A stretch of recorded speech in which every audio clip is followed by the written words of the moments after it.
So tonight's letters to Amy, uh, it's going to be pretty to the point. I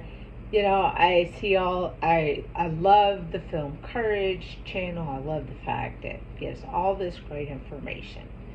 And sometimes I see people complain about things that are really outside of their control. And really, what you can do, and some people might disagree with this, but there was a guy on there who I really agreed with, and the way he broke in was by creating his own portfolio. And some people said, "Oh, I don't have money to make a movie. I don't have this. I don't have that." There is always a way, and I do something on this every year. But don't wait for permission. If you're waiting for someone to make you a star or make you a screenwriter or make you a director, you're going to be waiting a really long time. The only way I can deal with that, because there are no guarantees in this industry, but if you create something, then even if it's not bananas successful, you have something to parlay.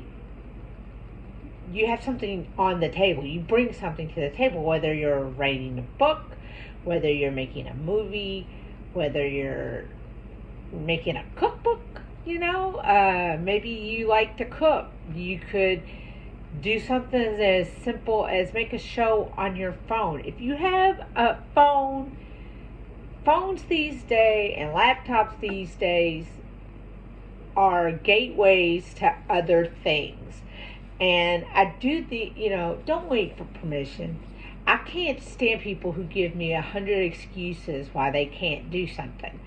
I am on disability. I do not make bananas money, but I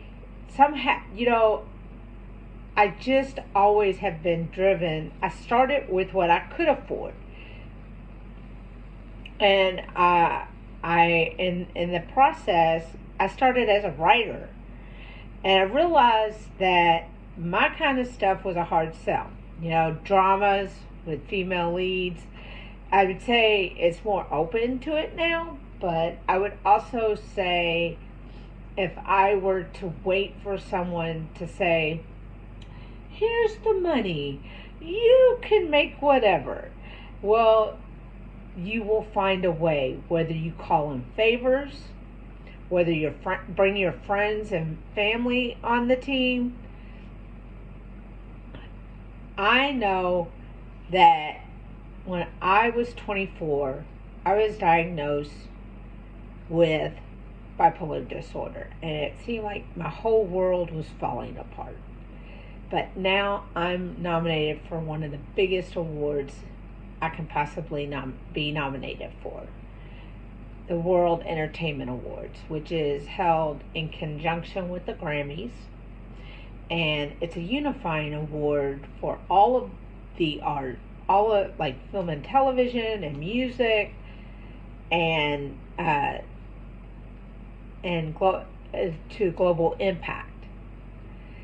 And I didn't realize how big a deal it was until my publicist put an announcement, and she was really proud of me. So I make about $1,000 and a month, and I have to make that cover everything, and it's tricky. But I don't keep it from, I don't allow it to keep me from doing what I love. And I'm fortunate because I have different support. I have a support network. You build that, and you don't wait for permission. If you wait for permission, you're going to wait forever. You give yourself permission to make the leap. Like Steve Harvey says, you got to jump. And maybe you'll get banged up and scraped up and everything. My journey to recovery took to heal, not be recovered, but my journey of healing to a place of stability, of relative stability, of one day at a time stability, took 15 years. And in that time, I wrote. And then I turned a corner. And everything started to flow. Now, it still wasn't straight up. But I didn't wait for someone to say, Amy, we're going to do this for you. Because if I waited to go, you would be waiting for fucking ever. So what I'm telling you out there, whatever your dream is, don't wait for someone to give you permission, and don't wait for the perfect time, because there is no such thing. That's this signing off.